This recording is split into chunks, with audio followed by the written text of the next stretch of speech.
Hi everyone, my name is Clyde D'Souza, and in this video, we'll take a look at a Miroverse template called Retro in the UK.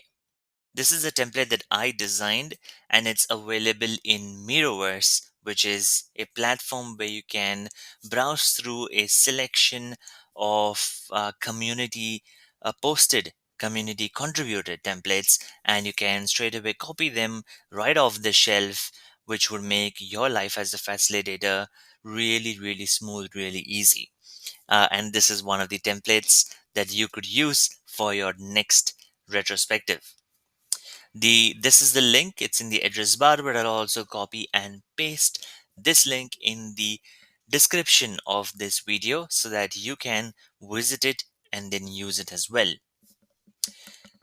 So if you go head on to the page, this is what it looks like, Retro in the UK.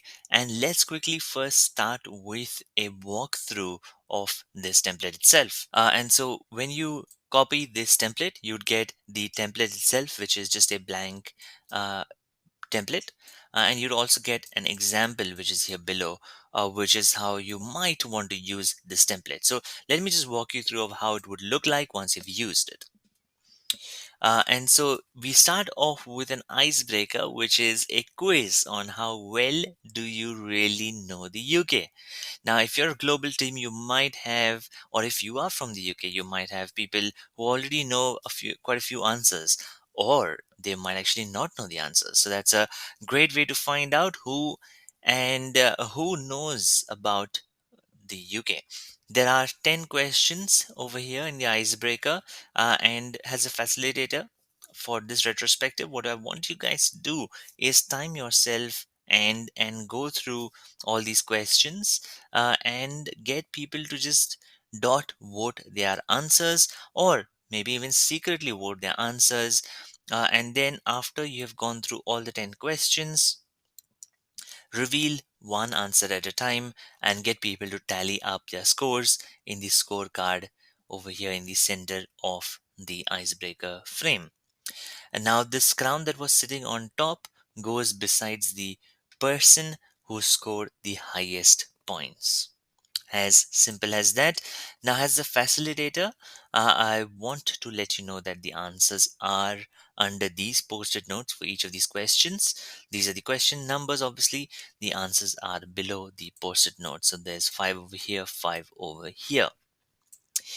Now, in the second frame, we have remembering the past sprint. It's also a place where we have added a homage to the queen herself.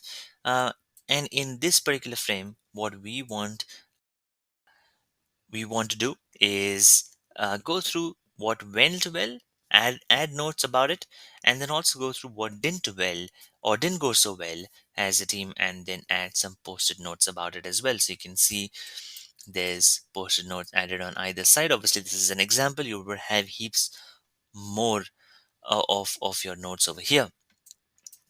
And then obviously take some time to go through all these notes as a team. Maybe if you want to group these notes, you can do so. In the third frame, we have call to action. As you can see, again, very well designed frames. And in this frame, what you do is based on what didn't go so well, you can add some ideas on what actions you might want to take that can resolve those things that didn't go so well. But of course, remember to keep this list to 2 or 3 items only as a team, because if you go more than 2 or 3 items, these actions may never get done, and obviously leaving this whole thing pretty ineffective. So limit your number of actions to how much your team can actually take, and just make a note of it over here. And the final frame, which is again my favorite frame of this board, is the feedback frame, the feedback section.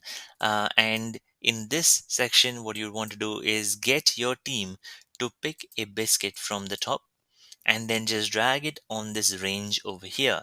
Now this range tells you as a facilitator how did your team find this retrospective. Now this frame, just a quick note about this feedback scale, it's unlike 0 to 100. It's not linear. uh, what you want ideally is for a lot of biscuits to be accumulated closer to the center of this scale and not to the far ends of this scale. So if it is on the far left, people didn't enjoy, it was too cold, the tea was too cold. If it is on the far right, the tea was too hot, boiling hot, too overwhelming, people did not like it. What you want the tea to be is just right, so that you can dip your biscuits and enjoy it in. And so just right is where you'd want the feedback to be accumulated. Of course, that should be the ideal state, the goal state, the desired state. But of course, feedback is an open tool to know what people actually think about it. So this was a quick walkthrough of Retro in the UK. If you look at the page on the left, is just a description of how to use the template, which is what I just spoke about. There are a few buttons on the top right. What I want you to do is hit the like button if you did like this template. Share this template with your friends, with your family, with your network, colleagues at work. And if you do share it on social media, feel free to tag me in your posts. The links to my social media handles are down in the description below. And then finally, you have this use template button. This is the button you need to click if you want to duplicate this template into your Miro account. So let's quickly do that. I'm asked which Miro account I want this template to be duplicated into. I will click on Learn with Glide. And after a few brief moments, the template has been duplicated into the Miro account, and now you can use this template and also share this template with your team so that they can come and contribute as well. Now, just a quick tip over here to lock the background items. So that is something that you probably want to do as a facilitator, so that when people start using the template, things don't get moved around. So you just want to lock these background items in their place so that they don't actually move. And of course, you can even delete the example and just continue to use the template, which is really just a blank canvas, or just the pure template itself. So that was a quick video on Retro in the UK. That was a Miroverse template. I hope you liked this template, and if you do, please let me know in the comments below what are your thoughts on this template. And also, if you have actually used this template, please let me know as well what you thought about it. In terms of the YouTube channel itself, don't forget to like, share, and subscribe. And of course, share it with your friends, share this video with your friends, share this video with your family, with your network, with your colleagues at work. That's all for this video. Thank you so much for watching. Until next time, see ya.